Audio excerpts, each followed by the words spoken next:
আমাদের লাইভ চালু হয়েছে। আজকে আমরা আলাপ করব ধান চাষে কৃষকের কি লাভ, এই শিরোনামে। আজকে আমাদের সাথে এই লাইভ অনুষ্ঠানে আলোচনায় উপস্থিত আছেন বাংলাদেশ কৃষক মজুর সংহতির কেন্দ্রীয় সভাপতি, কৃষক নেতা জনাব দেওয়ান আব্দুর রশিদ নীলু। আমাদের সাথে আরো যুক্ত আছেন কৃষি মন্ত্রণালয়ের সাবেক সচিব আনোয়ার ফারুক। এই দুইজন আলোচক আমাদের সাথে আজকে থাকবেন। আমরা সবাই জানি যে এখন বোরো মৌসুম, সারা দেশে ব্যাপকভাবে এই ধান কাটা চলছে এবং ইতোমধ্যেই সরকার এই ধানের দাম ঘোষণা করেছেন। তারা লক্ষ্যমাত্রা ঘোষণা করেছেন কতটুকু ধান কিনবেন। তো আমরা এই সকল বিষয় নিয়ে আজকে আলোচকদের কাছে জানতে চাবো যে প্রত্যেক বছর ধান বা চাল নিয়ে সংকট তৈরি হয় যে ধানের দাম কত হবে। আমরা ভেরি রিসেন্ট সময় দেখছি যে অনেকেই ফসলের ন্যায্য দাম না পেয়ে আত্মহত্যা পর্যন্ত করছেন।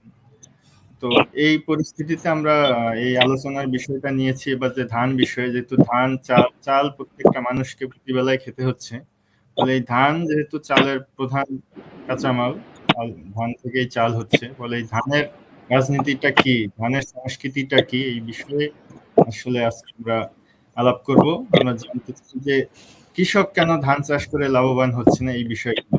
তো শুরুতেই আমি আহ্বান জানাবো দেওয়ান আব্দুর রশিদ নীলু ভাইকে যে ধান চাষে কৃষক লাভবান হয় না কেন, আপনি প্রধান কি কি কারণ মনে করেন, কি করলে লাভবান হতে পারবে?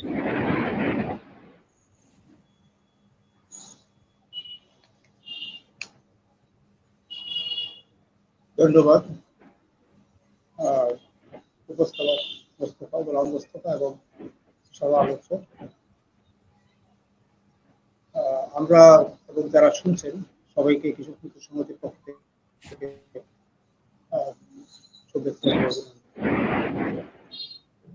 তো আমরা প্রতি বছরই আমরা দেখছি যে ধান চাষে কৃষকরা ধীরে ধীরে আসলে তাদের আগ্রহ হারাচ্ছে। এর মূল কারণটা হলো যে আসলে কৃষক এখন ধান চাষে সেটা লাভজনক, লাভজনক যেহেতু না, সেহেতু তারা নিরুৎসাহিত হচ্ছে। আমরা দেখছি যাদের উত্তরাঞ্চল, বিশেষভাবে দক্ষিণাঞ্চল আছে কিছু, যাদের ক্ষুদ্র জমি আছে, তারা সেই জমি থেকে তারা সেই চাষাবাদ বন্ধ করে দিয়ে শহরের দিকে আসছে এবং শহরের নানা পেশার সাথে তারা এটা কারণটা একই, আসলে কৃষক ধান চাষে হচ্ছে। কারণটা হলো আসলে ধান চাষটা লাভজনক। এই লাভজনক না, যে এটার পিছনে বেশ কিছু কারণ আসলে নিহিত আছে। আমরা দেখছি যে আমরা দেখছি যে দাম, অর্থাৎ কৃষক যে উপকরণ ব্যবহার করে তার চাষাবাদের জন্য প্রতিনিয়ত সেই উপকরণের দাম বাড়তেছে। আমরা দেখছি অজৈব সার, কীটনাশক এবং অন্যান্য যে সার সহ এগুলির দাম প্রতি বছরই ক্রমাগতভাবে বেড়েই চলেছে। গত বছর যে দাম ছিল এই বছর বাড়ছে এবং প্রতিনিয়ত এটা বেড়ে চলছে। এর সাথে সাথে আছে কৃষক তার উৎপাদিত যে ফসল, সেটা সে লাভজনক দাম পাচ্ছে না। আমরা এই বছরে যদি চিন্তা করি বা বছর যদি আমরা হিসাবটা দেখি, তাহলে দেখা গেছে যে এবছর কৃষকের ধানের যে দাম নির্ধারণ করা হয়েছে সেটা আসলে 36 টাকা কেজি, অর্থাৎ 1440 টাকা মন প্রতি নির্ধারণ করা হয়েছে। অথচ আমরা দেখছি সে কৃষক সেই দামে এখনো তারা ধান বিক্রি করতে পারছে না। কৃষক সাধারণত নীলু ভাই, আমি জানি যে বাংলাদেশ কৃষক মজদুর সংহতি থেকে আপনি কিছু প্রস্তাব তুলে ধরেছিলেন আপনারা, যে লাভজনক দাম নিশ্চিত করার জন্য ইউনিয়ন পর্যায়ে সরকারি ক্রয় কেন্দ্র করতে হবে, তাহলে কৃষক লাভজনক দাম পাবে। তারপর কৃষি বান্ধব কৃষি মূল্য কমিশন প্রতিষ্ঠা করার দাবি করেছেন। হ্যাঁ, এই তারপর কৃষি কার্ড, কৃষি বাজার, এগুলোর মাধ্যমে কৃষিকে লাভজনক করা সম্ভব। সেখানে ক্রেতারাও উপকৃত হবে, কৃষকও লাভজনক দাম পাবে, ব্যবসায়ীদেরও কোনো ক্ষতি হবে না। এই বিষয় সম্পর্কে একটু বলেন। যে এই বিষয়ে আমরা যেটা বলছি সেটা হলো যে একদিকে উপকরণের দাম কমানো দরকার, অথবা এটা কৃষকের ক্রয় ক্ষমতার ভিতরে নিয়ে আসা দরকার। এক, দুই হলো সরকার কর্তৃক নির্ধারিত যে দাম, সেটা আমরা দেখছি আসলে কত মন প্রতি 150 টাকা বা তারও আসলে আরো কম মানে দাম মানে মন প্রতি হচ্ছে, এবং সেটা ক্যারিং কস্ট অর্থাৎ করা ক্যারিং কস্ট বাদ দিয়ে। ফলে এখানে দাম আসলে কি করা দরকার, আমরা অর্থাৎ মূল্য কমিশন যেটা আমরা বলছি, আসলে ধান চাষ করতে গিয়ে কৃষক আমরা নেত্রকোনায় একরকম খরচ হচ্ছে, একইভাবে কুড়িগ্রাম একই অবস্থা, দিনাজপুর, আমরা খুলনার কথা চিন্তা করি, যদি চিন্তা করি বরিশালের কথা, আসলে এক এক অঞ্চলে এই উৎপাদন খরচ এক এক রকম। ফলে এই গোটা দেশের যে হিসাবটা, এই হিসাবটা আপনি হিসেব ভিতরে নিয়ে আসতে হবে, হিসাবে রাখতে হবে, দাম নির্ধারণ করা। তাহলে এই চলতি বোরো মৌসুমে সরকার কর্তৃক যে নির্ধারিত দাম 1440 টাকা মন, এইটা আপনারা নতুন কোনো প্রস্তাব দিবেন কিনা, যে দামে কিনলে কৃষক লাভবান হবে, যদি 1440 টাকায় লাভবান না হয়? এখন এখানে একটা বিষয় আছে, সেটা হলো যে এখন কৃষকের মানে ধান উঠতেছে, কৃষক বিভিন্ন ভাবে ঋণ দিচ্ছে, ব্যাংক থেকে দিচ্ছে, এনজিওর কাছ থেকে দিচ্ছে, মহোদয়ের কাছ থেকে। এই ধান ওঠার সাথে সাথে কৃষককে সেই ধান বিক্রি করে সেই ঋণটা তাকে পরিশোধ করতে হয়। অথচ আমরা দেখছি মানে সরকার নির্ধারিত মূল্যে যে ধান কেনার কথা, সেটা এখনো তারা শুরু করতে পারেনি এবং শুরু তারা করেনি। ফলে এখন তারা যেখানে 1440 টাকা ধানের মন সরকার নির্ধারণ করে দিয়েছে, সেখানে এখন কৃষক বাধ্য হচ্ছে 1000 থেকে 1050, কোথাও 900 টাকা কেজি দরে বিক্রি করতে। এবং একটা বিষয় এখানে আছে, সেটা হলো যখন কৃষক ধান তার ইয়াতে আসে, জমিতে ধান কাটা শেষ হয়, তখন সেটা সে মানে বিক্রি করতে পারে না সরকারি দামে, অথচ তাকে ঋণ পরিশোধ করার জন্য এখনই বিক্রি করে দিতে হচ্ছে, ফলে এখানে লস হচ্ছে। এক, দুই হলো সরকারি গোডাউনে দান দিতে গিয়ে সেখানেও কৃষক আসলে নানা রকম আছে, অর্থাৎ কর্মকর্তারা তারা বলছে যেখানে আমরা ওই বিষয়ে পরে আসবো। সরকারি ক্রয় কেন্দ্রে ধান বিক্রি করার অসুবিধা, ওই বিষয়ে আমরা পরে আসবো। যেহেতু ধানের আপনি এটা বললেন যে লাভজনক দামের ক্ষেত্রে যে আপনাদের প্রস্তাবনাগুলো, যে তার মধ্যে অন্যতম একটা বাধা যে সরকার নির্ধারিত দাম করে দিচ্ছে, সেটা যারা পাইকাররা কেনেন স্থানীয়ভাবে, কৃষক মৌসুমে বিক্রি করতে পারেন, অন্যান্যরা যারা কেনেন ব্যবসায়ীরা, তারা 1000 টাকায় কিনতেছেন, 900 টাকায় কিনতেছেন। এটা তো সমস্যা। এই সমস্যা থেকে উত্তরণের জন্য কি করণীয়, সেটা নিয়ে আমরা পরে আপনি বলবেন। এরপর আমি আহ্বান জানাবো আমাদের কৃষি মন্ত্রণালয়ের সাবেক সচিব আনোয়ার ফারুক, উনি আছেন আমাদের সাথে। ওনার কাছে আমার প্রশ্ন হচ্ছে যে আমরা দেখি যে ধান উৎপাদনের জন্য উৎপাদক হিসেবে কৃষক লাভজনক দাম চান, তারপর ভোক্তা বা ক্রেতা হিসেবে জনগণ আমরা কম দামে কিনতে চাই, আর মিলার বা ব্যবসায়ী যারা আছে তারা হচ্ছে কম দামে ধান কিনে বেশি দামে চাল বিক্রি করতে চান। আনোয়ার ফারুক, আপনি আনমিউট করে নেন, আপনার সাউন্ডটা মিউট করে নিতে। হ্যাঁ, এখন ঠিক আছে। তো আপনার কাছে আমি জিজ্ঞেস করছিলাম যে আপনি কি শুনেছেন আমার কথা, তারপর আরেকবার রিপিট করি যে উৎপাদক হিসেবে কৃষক লাভজনক দাম চান, জনগণ আমরা ভোক্তা হিসেবে ক্রেতা হিসেবে কম দামে কিনতে চাই, এবং ব্যবসায়ী বা মিলার যারা আছে, চাতাল মালিক আছেন, তারা কম দামে ধান কিনে বেশি দামে চাল বিক্রি করতে চান। এর ফলে একটা সিন্ডিকেশন তৈরি হয়। তাহলে আমরা সংক্ষেপে জানি যে সিন্ডিকেট। সিন্ডিকেশনটা কিভাবে তৈরি হয়, এইটা থেকে মুক্তির উপায় কি? এই বিষয়ে যদি আপনি আমাদের আলোকিত করেন।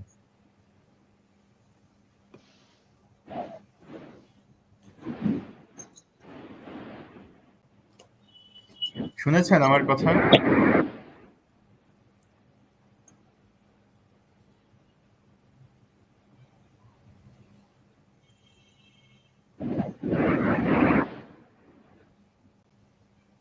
আপনার কথা শুনতে পাচ্ছি না।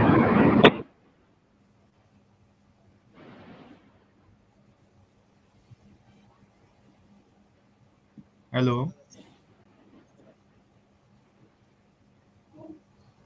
হ্যাঁ, হ্যাং হয়ে গেছে বা নেটওয়ার্ক জনিত সমস্যা হতে পারে। আমরা কি কয়েক সেকেন্ড অপেক্ষা করব নাকি?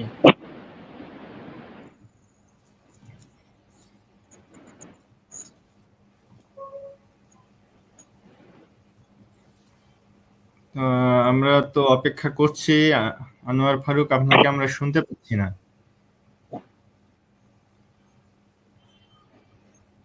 তো যে কথাটা বলছিলাম, ওনার কাছে প্রশ্ন ছিল যে উৎপাদক হিসাবে কৃষক লাভজনক দাম চান, ভোক্তা হিসাবে জনগণ আমরা কম দামে কিনতে চাই, এবং মিলার বা ব্যবসায়ী যারা আছে তারা ধান কেনে কৃষকদের কাছ থেকে মৌসুমে অনেক কম দামে, যেটা নীলুফা একটু আগে বললেন 1000 টাকা বা 900 টাকায়, কিন্তু সরকার হচ্ছে 1440 টাকা নির্ধারণ করে দিলেন। এই আবার চাল যখন তারা এই ধান থেকে চাল করবেন, সেই চালের বাজার দর আবার অনেক বেশি হয়। আমরা দেখা যায় সরকার যে সিদ্ধ চাল 49 টাকা নির্ধারণ করে দিয়েছে, বাজারে কিন্তু 49 টাকায় আমরা চাল পাবো না জনগণ হিসেবে বা ভোক্তা হিসেবে। এইটা ৩টা গোষ্ঠী বলা হয় যে উৎপাদক, ভোক্তা এবং ব্যবসায়ী। এই ৩টা মিলে একটা সিন্ডিকেশন তৈরি হয়। আর সরকারের পক্ষ থেকে আমরা শুনি যে এই ৩ পক্ষের সাথে জটিল প্রক্রিয়ায় নাকি তাদেরকে সিদ্ধান্ত নিতে হয় প্রত্যেকবার। কিন্তু আমরা দেখি যে স্বাধীনতার পরবর্তী সময় থেকে এখন পর্যন্ত প্রত্যেক বছরই যে কৃষি পণ্যের উপর উৎপাদন বৃদ্ধির জন্য ভর্তুকি দেওয়া হয়।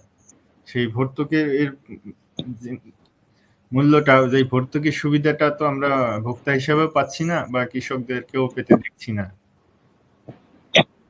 আমাদের সাথে আনোয়ার ফারুক উনি যুক্ত হয়েছেন। এখন দেখা যাক ওনার কথা শোনা যায় কিনা।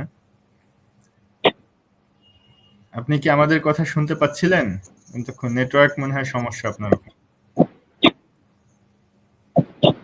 জি, আমি শুনতে পাচ্ছি। হ্যাঁ, আপনি কি আমাকে শুনতে পাচ্ছেন? হ্যাঁ, এখন শোনা যাচ্ছে। আপনার কাছে আমি জিজ্ঞেস করছিলাম যে শুনতে পাচ্ছেন কি আপনি? হ্যাঁ, এখন শোনা যাচ্ছে।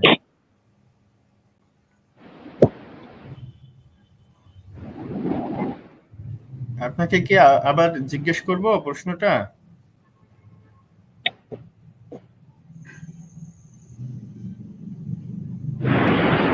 হ্যালো? জি, জি, আমি শুনেছি, প্রশ্ন শুনেছি। আমি কি বলবো এখন? হ্যাঁ, হ্যাঁ, বলেন, বলেন। আপনি বলেন। এই সিন্ডিকেশনটা বলবো? কিভাবে হয় সেই বিষয়ে আমাদেরকে একটু বলেন। এটা ভাঙার উপায়টা কি? লাইনটা তো পরিষ্কার না।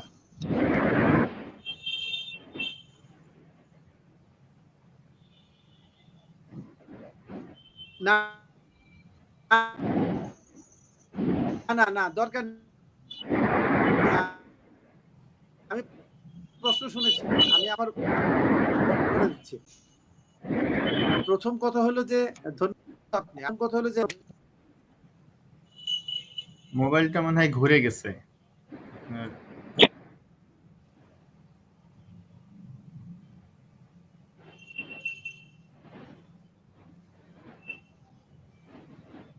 আপনার এখানে নেটওয়ার্কের মনে হয় অনেক সমস্যা হচ্ছে। কথা শুনতে পাচ্ছি না আপনার।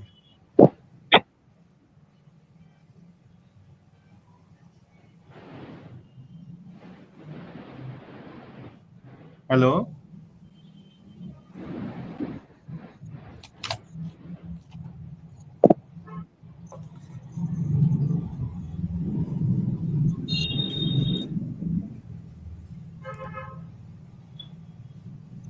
ওনাকে আবার আমরা মনে হয় হারিয়ে ফেললাম। নীল ভাই, আপনি একটু বলেন যে হচ্ছে উনি যতক্ষণ ফিরে না আসে, হ্যাঁ,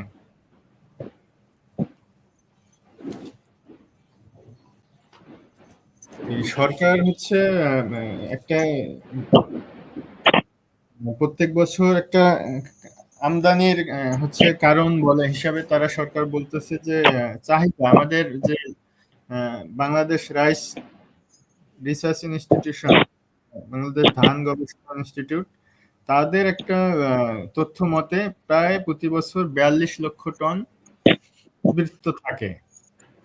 হ্যাঁ, আমাদের দেশীয় চাহিদা পূরণ করে 42 লক্ষ টন উদ্বৃত্ত থাকে, তারপরও আমদানি করা হয়। হ্যাঁ, প্রচুর চাল আমদানি করা হয়। আমদানির কারণ হিসেবে সরকার বলছে যে সুরক্ষা কর্মসূচি তারা বিভিন্ন বাস্তবায়ন করে, সেগুলোতে হয় ধান চাল সংগ্রহে ব্যর্থ, যেহেতু জাতীয় দেশীয় বাজার থেকে কৃষকদের কাছ থেকে ধান চাল সংগ্রহ করতে যখন ব্যর্থ হয় তখন আমদানি করে, সেটা একটা কারণ। আর পর্যাপ্ত মজুদ নিশ্চিত করতে চায়, সেটা একটা কারণ দেখায়। আর অভ্যন্তরীণ বাজারে চালের দাম নিয়ন্ত্রণ রাখার জন্য বাড়তি চাল আমদানি করে। তো এই বিষয়টা নিয়ে আপনি একটু বলেন যে এখানে মানে সমস্যাগুলো কি আসলে। একদিকে বলতেছে যে ধান চাল যখন তারা সংগ্রহ করতে ব্যর্থ হয় তখন আমদানি করে, আবার পর্যাপ্ত মজুদ নিশ্চিত করতে চায়। এই দুইটা তো কন্ট্রাডিকশন, মানে বিরোধাত্মক দেখা যাচ্ছে এই তাদের বক্তব্যেই। আবার অভ্যন্তরীণ বাজার নিয়ন্ত্রণের জন্য বাজারে যাতে দাম বৃদ্ধি না পায় তারা বেশি পণ্য দেখাতে চায়। এইটা সরকারের যে এই পলিসিতে ভুক্তভোগী হিসাবে কতটুকু ভুক্তভোগী হচ্ছেন? ভাই সরকারি শুনতে পাচ্ছেন? পলিসিটা আসলে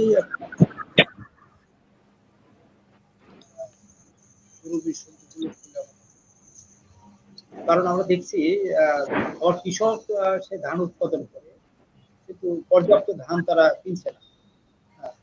এরা চাল কেনার জন্য অর্থাৎ বেশি চাল কিনতে গেলে কৃষক তো চাল উৎপাদন করে না, চাল উৎপাদন করে মিল মালিকরা অথবা চাতালের মালিক যারা তারা এটা উৎপাদন করে, তারা চাল সাপ্লাই করে। ফলে এখানে যেটা হয় সেটা হলো মানে এই যে গ্যাপটা আছে এটাকে পূরণ করার জন্য আসলে কৃষকদের কাছ থেকে বেশি মাত্রায় বেশি পরিমাণে চাল ধান কেনা উচিত। আর নেক্সট হলো তারা এমন সময় শুরু করে ধানটা কেনা যখন আসলে কৃষকদের কাছে দাম থাকে। এক দুই হলো আমরা দেখছি ইতিমধ্যে যে প্রতিটা মানে প্রতি বছরই মানে ধান কেনার জন্য একটা সিন্ডিকেট এখানে কাজ করে। কৃষি কার্ড দেওয়ার নামে কৃষকের কাছ থেকে ধান সংগ্রহ করার যে সিস্টেম, এই সিস্টেমটা এখানে একটা সিন্ডিকেট এখানে এক শ্রেণীর ক্ষমতার সাথে যারা সম্পর্কিত তারা আসলে মানে এই কৃষকদের কার্ড একত্র করে তারা কম দামে ধান কেনার পর এই ধানটা তারা সাপ্লাই করে, যেটা এখন দাম কম বাজারে। ফলে তারা এই যে লক্ষ্যটা মানে যেহেতু তারা পরে শুরু করে এ কারণে আসলে তাদের যে লক্ষ্যমাত্রা সেই লক্ষ্যমাত্রা আসলে পূরণ করা তাদের পক্ষে সম্ভব হয়। আর নেক্সট হলো যে একটা বিষয় আছে সেটা হলো মানে যত কেনাকাটা বা করবে বাজার থেকে আসলে এটা থেকে একটা লাভ তাদের চলে আসে, এবং একটা সিন্ডিকেট আছে যারা এই কৃষকের কাছ থেকে এটা না কিনে তারা বাহির থেকে এটা আমদানি করার জন্য চেষ্টা করে যাতে তারা লাভবান। ফলে এই লক্ষ্যমাত্রা তাদের পক্ষে অর্জন করা হলে কঠিন। ফলে যেটা করা দরকার সেটা হলো মৌসুমের শুরুতেই কৃষকদের কাছ থেকে ধান কেনার জন্য উদ্যোগ নিতে হবে, এবং সেখানে যদি দেখা যায় যে না মানে আমরা যেটা বলছি সেটা হলো প্রত্যেকটা ইউনিয়নে মানে ক্রয় কেন্দ্র স্থাপন করা, যাতে কৃষক সেখানে ধান করতে পারে দিতে পারে। এবং এই যে মানে প্রশাসনিক যে জটিলতা, আজকে একজন কৃষক, আজকে আমরা মানে শুনতেছিলাম কৃষি খাদ্য নিরাপত্তা ও ত্রাণ প্রকৃতি নামে আজকে দেখলাম একটা পত্রিকা তারা আয়োজন করছে এটার জন্য, এবং সেখানে অর্থাৎ খাদ্য উপদেষ্টা থেকে অনেকে এখানে উপস্থিত ছিলেন। তো সেখানে আমরা দেখলাম যে আসলে এই যে অবস্থাটা তারা আসলে তারাও বলছেন যে আসলে পর্যাপ্ত পরিমাণে এখানে আমাদের গুদাম নাই যেখানে তারা ই করতে পারে বা বিক্রি করতে পারে কৃষকরা, এবং সেখানে তারা হয়রানি হচ্ছে। এবং কৃষকও বলতেছে যে আসলে আমরা ধান বিক্রি করতে চাই, ধান বিক্রি করি কিন্তু টাকাটা পেতে আমাদেরকে অনেক মানে ঘোরাঘুরি করতে হয়। ফলে কৃষকও উৎসাহ হারিয়ে ফেলে যে ধান বিক্রি করলাম কিন্তু ধানের যে দামটা আমি যথেষ্ট মানে পাচ্ছি না, এটার জন্য আবার অনেক রকম ঘোরাঘুরি করতে, এবং এমন দেখা গেছে যে কৃষক ধান নিয়ে গেছে। আমি গত 2 দিন আগে একজন কৃষকের সাথে কথা বলতেছিলাম, উনি যেটা বললো যে আমি ধান নিয়ে গেছি, আমাকে প্রথম বললো যে আপনার ধান এটা মানে কাঁচা ধান, এটা নেওয়া যাবে না। কিন্তু পরে যখন আমি 2,000 টাকা মানে ই করলাম, মানে ওই কর্মকর্তাকে 2,000 টাকা ধরাইয়া দিলাম, মানে ঘুষ দিলাম, তখন সে আমার ধানটা নিয়ে নিল। এই যে জটিলতা, আমলাতান্ত্রিক জটিলতা, এবং এই যে গোডাউন কর্মকর্তাদের যে এই যে মানে ঘুষ নেওয়ার যে পন্থীটা, এটা থেকে আসলে কৃষকদেরকে অন্তত সেভ করা দরকার। এবং মানে বলতে চাচ্ছেন যে সেটা হলো সরকার হচ্ছে ঘোষণা দিয়েছে যে 24 এপ্রিল থেকে 31 অগাস্ট পর্যন্ত এই বোরো মৌসুমের যে ধান সেটা ক্রয় করা হবে।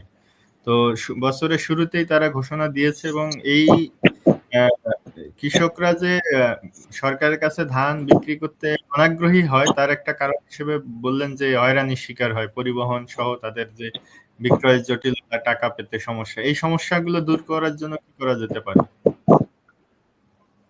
এই সমস্যা না থাকলে তো এজন্য যেটা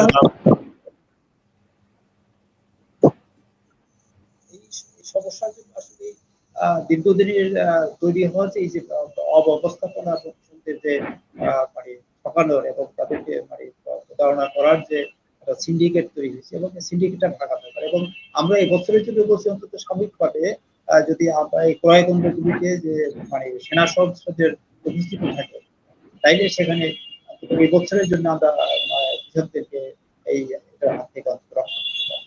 আমরা এবার প্রস্তাবনা আছে অস্থায়ীভাবে, স্থায়ী ইস্যুর জন্য এই ব্যবস্থাটাকে নিরসনের জন্য প্রশাসনিক যে জটিলতা আছে এটাকে তার মানে আপনি প্রশাসনিক ব্যবস্থার উপর আস্থা রাখতে পারছেন না যে সেনাবাহিনীকে সহায়তা করতে হবে। মানে আমাদের তো জনগণ হিসেবে যারা প্রশাসনে নিয়োজিত আছে, খাদ্য সংক্রান্ত ডিপার্টমেন্টে যারা এটা ক্রয় করবে গুদামে, তো তারা যদি আন্তরিক না হন, তাহলে তো সবসময় একটা বাহিনী দিয়ে প্রেসার ক্রিয়েট করে চাপ প্রয়োগ করে একটা সেনাবাহিনীর উপস্থিতি নিয়ে সুষ্ঠুভাবে করা, এটা তো সবসময় মানে হবে না।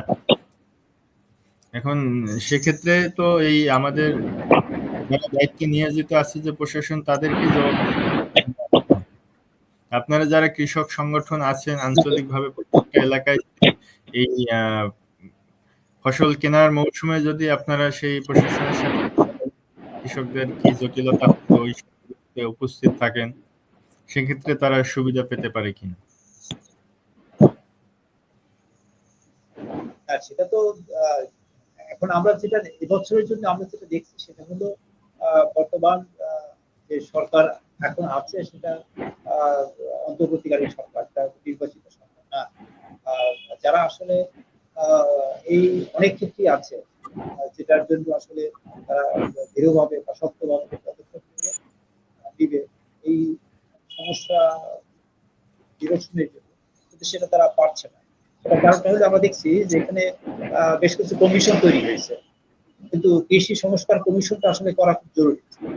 এই সংস্কার কমিশন যদি না হয়, তাহলে কৃষি ব্যবস্থাকে আসলে বেড়ে সাজানো, কৃষকের যে সংকট এবং এটার সমাধান জন্য যে ব্যবস্থাটা নেওয়া দরকার সেটা আসলে হবে না। ফলে কৃষি কমিশন যেটা, সেটা আসলে সমস্যা সমাধান, যে আজকে কৃষকরা যে সংকটের সম্মুখীন সেটা সমাধান করার জন্য। কারণ আমরা জানি বাংলাদেশ এটা কৃষি প্রধান দেশ, এবং বাংলাদেশ কৃষকের দেশ। যদি কৃষক না বাঁচে তাহলে দেশটাও আসলে বাঁচানো সম্ভব না। ফলে কৃষক এবং কৃষি এবং কৃষক এই দুইটাকে আসলে বাঁচানো দরকার। এর পাশাপাশি আমরা মানে কৃষির সাথে সম্পর্কিত যে মজুর আছে, তাদের যে সংকটগুলো আছে, এই সংকটগুলো আসলে সমাধানের উদ্যোগ নেওয়া দরকার। এবং এই জন্যই আমরা কৃষি কমিশন করার জন্য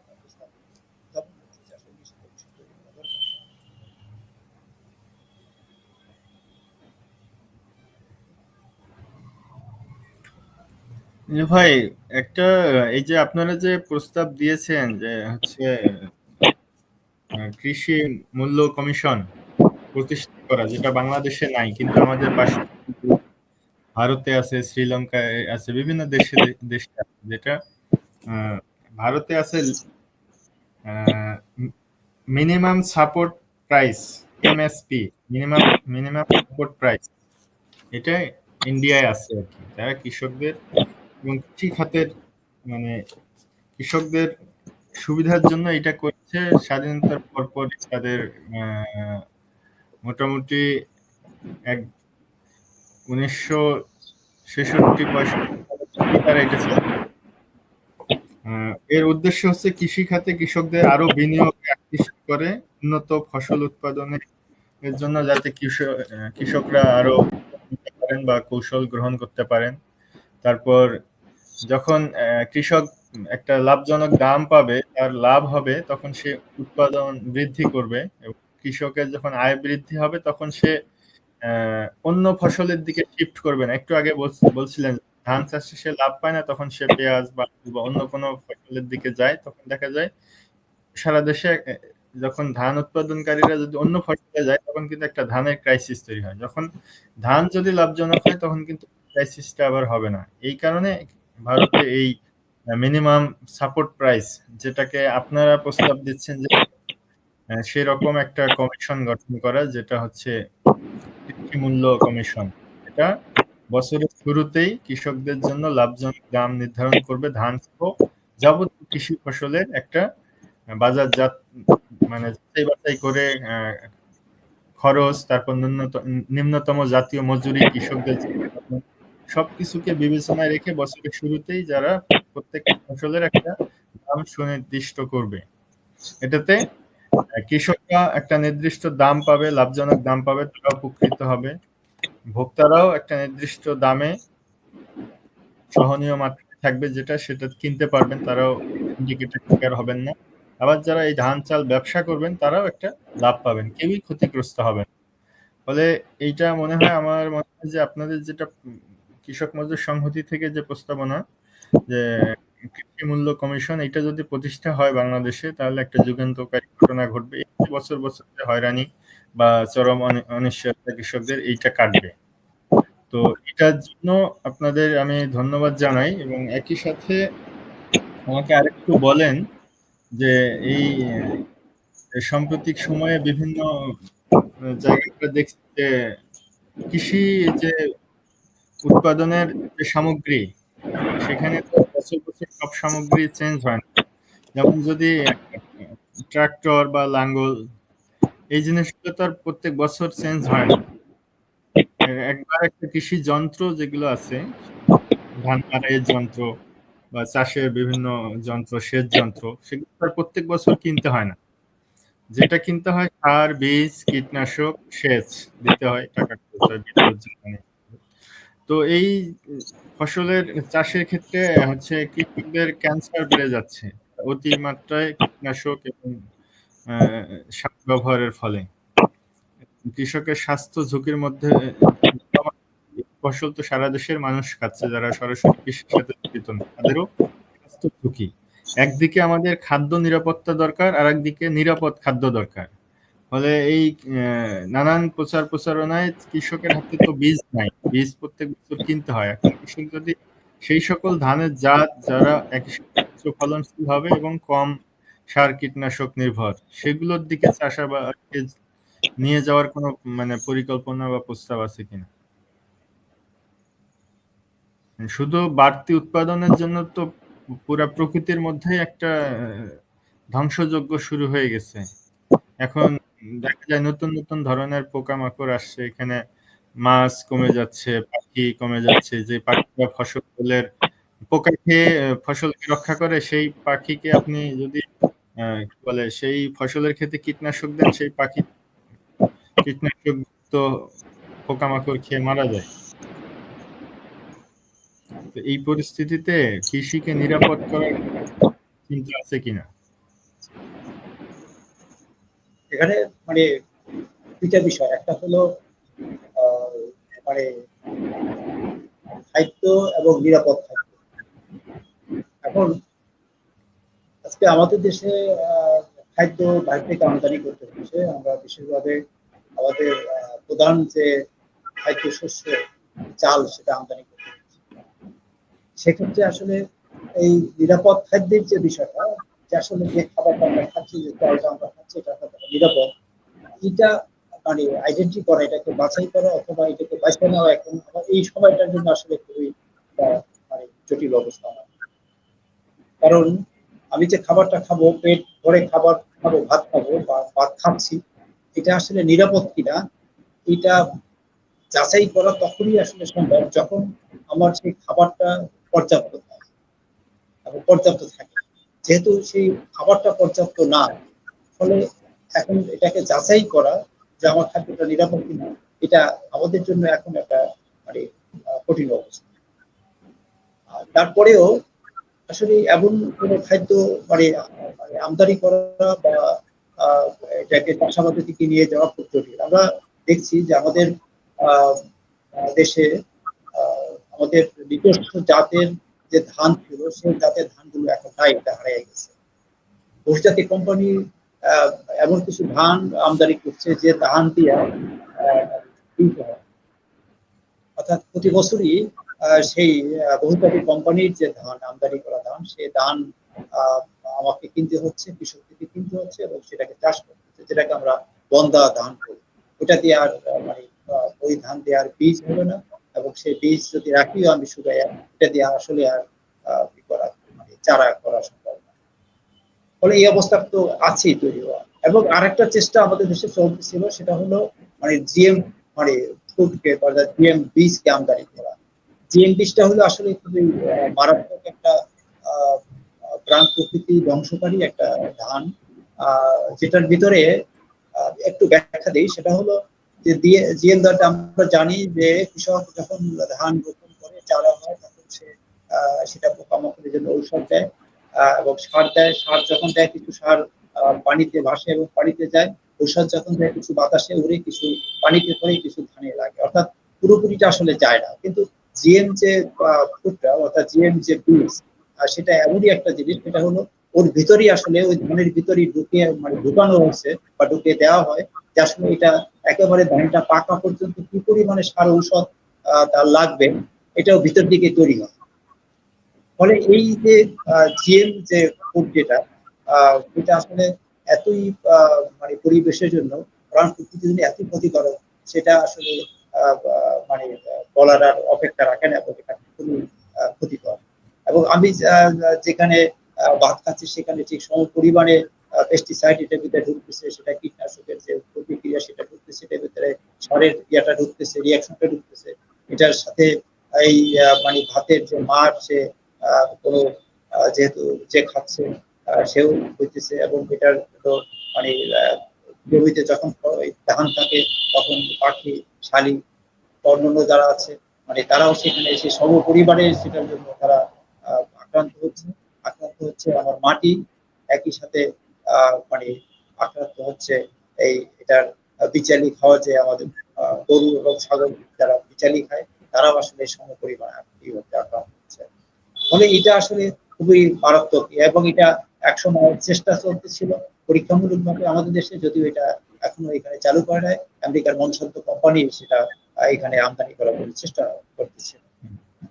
ফলে আমাদের বীজ হারিয়ে গেছে। সেই বীজটা আসলে আমাদের যে বীজ দিয়ে আমরা চাষ করলে আমরা এটাকে আমাদের যে ফসলের যে চাহিদা আছে সেটা আমরা পূরণ করতে পারতাম একসময়, এবং সেটা সম্ভব।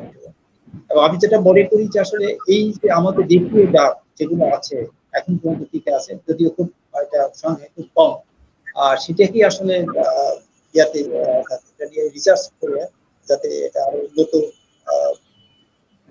ইয়াতে আমরা নিতে পারি, উন্নত জাতের ফসল উৎপাদনের জন্য আমরা চেষ্টা করতে পারি, সেদিকে আমাদের চেষ্টা করা দরকার। ভাই এই বিষয়ে আপনি অনেক বিস্তারিত বললেন।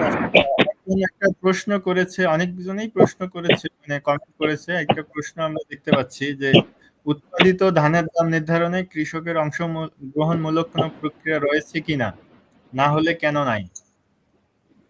হ্যাঁ, এই যে ধানের মূল্য নির্ধারিত হলো এবছর 1440 টাকা বা 36 টাকা কেজিতে, এই দাম নির্ধারণে কোনো কৃষকদের অংশগ্রহণ ছিল কিনা প্রত্যক্ষ বা পরোক্ষভাবে, সেইটা উনি জানতে চেয়েছেন। না থাকলে নাই কেন, এটাকে অন্তর্ভুক্ত করার জন্য, যেহেতু আজকের আলোচনার বিষয় আমাদের ধান। হ্যাঁ, ধন্যবাদ যে মানে প্রশ্ন করছেন তাকে। এটা আমরা মানে নিশ্চিত যে আসলে মানে কৃষক ধান উৎপাদন করে, কিন্তু তার আসলে এই উৎপাদনের ক্ষেত্রে তার যে খরচের যে পরিমাণটা, কি পরিমাণে খরচ তার হলো, এটা আসলে যাচাই করার জন্য যে মূল্য কমিশন আমরা প্রস্তাব করছি, সেই মূল্য কমিশন আসলে না থাকার ফলে এখানে আসলে কে কত খরচ করলো, আমার দিনাজপুরে কৃষকের 1 মণ ধান উৎপাদন করতে কত খরচ হলো, বরিশালের কৃষকদের কত খরচ হলো, নেত্রকোনা কৃষকের একই অবস্থা, কুড়িগ্রামের কৃষকের কত খরচ হলো, এই যে মানে ইয়াটা করা, সার্ভেটা করা, অর্থাৎ এটা তথ্য সংগ্রহ করে এটাকে গড় করে একটা দাম নির্ধারণ করা, এটা আসলে হয় না। ফলে যেটা হয়েছে, এটা মানে যারা এটা করছে তাদের এটা অর্থাৎ মানে কি বলবো এটাকে, মানে একদের দর্শিতার আসলে বহিঃপ্রকাশ তাদের, তারা আসলে এটা পুরোপুরি করে না। ফলে আমরা যেটা দাবি করছি, আসলে যদি কৃষি কমিশন অর্থাৎ মূল্য কমিশন যদি আমরা করতে পারি, তৈরি করতে পারি, এবং যদি সেটা তৈরি করা হয়, তাহলে সারা দেশের কৃষকদের উৎপাদিত যে খরচটা আছে সেটা সংগ্রহ করে একটা লাভজনক দাম এখানে নির্ধারণ করা সম্ভব হবে।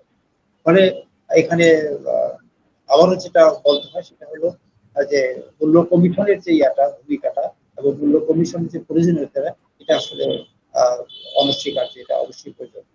এবং ফলে এই কৃষকের যে অংশগ্রহণ মানে মূল্য নির্ধারণ করতে, সেটা আসলে মূল্য কমিশনের মাধ্যমে এটা আমরা প্রতিফলিত হওয়া সম্ভব।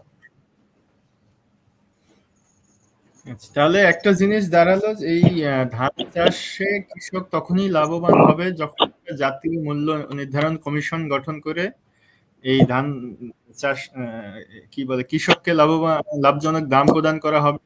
তারপর সরকারিভাবে যে ক্রয় সেন্টার ধান কিনছেন, সেখানে যদি যে প্রশাসনিক যে হয়রানি বা অসহযোগিতা, সেটা যদি দূর করা যায় এবং বছরের শুরুতে ধানের ন্যায্য লাভজনক দাম যদি নির্ধারণ করা যায় এবং কৃষকরা হয়রানি মুক্তভাবে খুব সহজেই যদি ধানটা দিতে পারে। আরেকটা প্রস্তাবনা আপনি দিয়েছিলেন যে আপনাদের সংগঠনের পক্ষ থেকে ইউনিয়ন পর্যায়ে ক্রয় কেন্দ্র যদি খোলা যায়, তখন মানুষ অনেক দূর দূরান্ত থেকে যে হাটে নিয়ে আসা বা খাদ্য গুদামে নিয়ে যাওয়া, এইটার হয়রানি থেকে মুক্ত হবে। তখন একদম সকল অঞ্চলের কৃষকের কাছ থেকেই, একদম প্রান্তিক কৃষকের কাছ থেকে তারা প্রকৃত কৃষক শব্দটা ব্যবহার করেছেন, প্রকৃত কৃষকের কাছ থেকে তখন কেনা সম্ভব হবে। একজন প্রান্তিক কৃষক তো 10 মাইল 20 মাইল দূর থেকে অনেক থানা পর্যায়ে আছে যেগুলো দুর্গম জায়গা, সেখানে নিয়ে যেতে অনেক খরচ। হয়তো সে 20 মণ 40 মণ বিক্রি করতে চায়, তাহলে সে ওইটা পরিবহন করতেই তার 4-5 মণের খরচ চলে যাবে।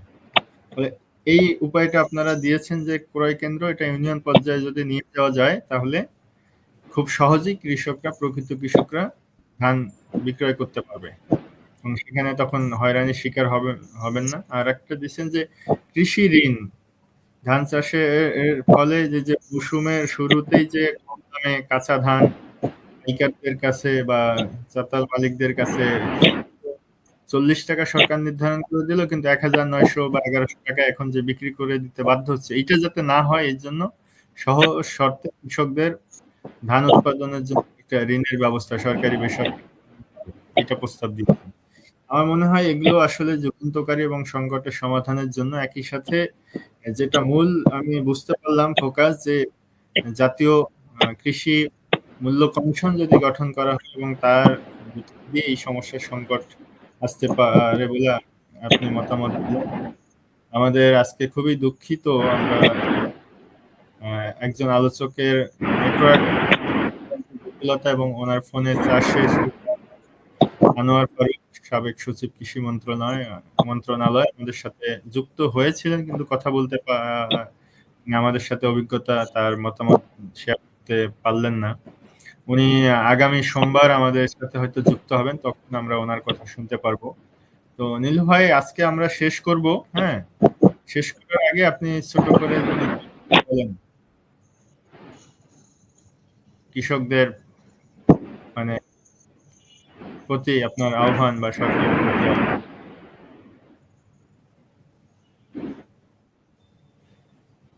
কৃষকরা তো তারা প্রতিনিয়ত আসলে তারা তো হয়রানির শিকার হচ্ছে এবং তাদের কৃষি উৎপাদনটা লজ্জাজনক হওয়ার কারণে এখন তারা মানে হতাশায় আস্তে আস্তে তারা এই ছাড়ার দিকে যাচ্ছে। এর ফলে আমাদের যেটা দরকার, কৃষি উৎপাদন যদি আমরা না বাড়াইতে পারি, যে খাদ্য সংকট আমাদের, খাদ্য তো দূরের কথা, যে সংকটটা আমাদের আছে, সেই সংকটটাই আসলে আমরা সমাধান করতে পারছি না। ফলে এই ক্ষেত্রে বর্তমান যে অন্তর্বর্তীকালীন সরকার আছে, সেই সরকারের আহ, কৃষি কমিশন অবশ্যই মানে দ্রুততার সাথে কৃষি কমিশন গঠন করে এখানে যে কৃষি এবং কৃষকের উৎপাদন ব্যবস্থা এবং কৃষককে বাঁচায় রাখা, প্লাস কৃষি ব্যবস্থাকে আরো মানে শিল্পের দিকে নিয়ে যাওয়া, কৃষিভিত্তিক শিল্প তৈরি করার যে সংকট এখানে আছে, সেটার জন্য উদ্যোগ নেওয়া সহ যে কৃষকের যে সংকট আছে সংকটকে সমাধানের জন্য অন্তত দ্রুততার সাথে আসলে কৃষি কমিশন তৈরি করা দরকার এবং কৃষকের যে সংকটগুলো আছে সেগুলা আইডেন্টি করা দরকার।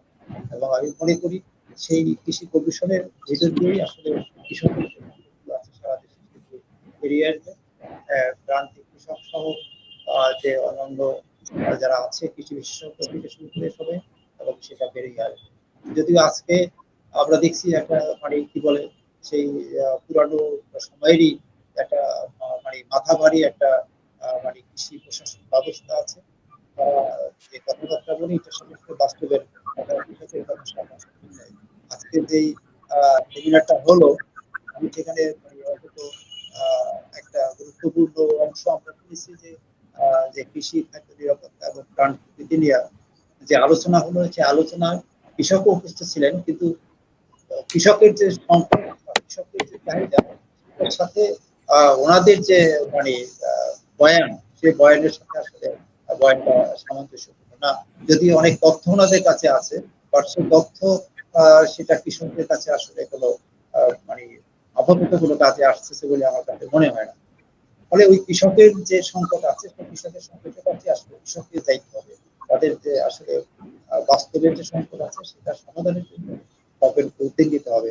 যদি আমরা দাঁড়াই, সেটা আমরা ভালো উৎপাদন, কৃষি ব্যবস্থার সংস্কার থেকে শুরু করি আসলে তার ফসলের লাভজনক দাম, সেই মানে তাদের ফসল রাখার জন্য যে ব্যবস্থা, এবং আমরা কৃষি উৎপাদন প্রক্রিয়া তার আসলে ঋণের যে ব্যবস্থা আছে, এবং একই সাথে তার যে অন্যান্য যে উপকরণ, সার কীটনাশক থেকে শুরু করে বাকি যে জিনিসপত্রগুলো আছে, এগুলিকে যদি আমরা সহজলভ্য করতে পারি, এবং এই ক্ষেত্রে যে ঘুষ দুর্নীতির যে ব্যবস্থাটা আছে এটাকে আসলে দূর করা দরকার। একই সাথে বহুজাতিক কোম্পানির যে দৌরাত্ম আছে এই কৃষি ব্যবস্থার ভিতরে,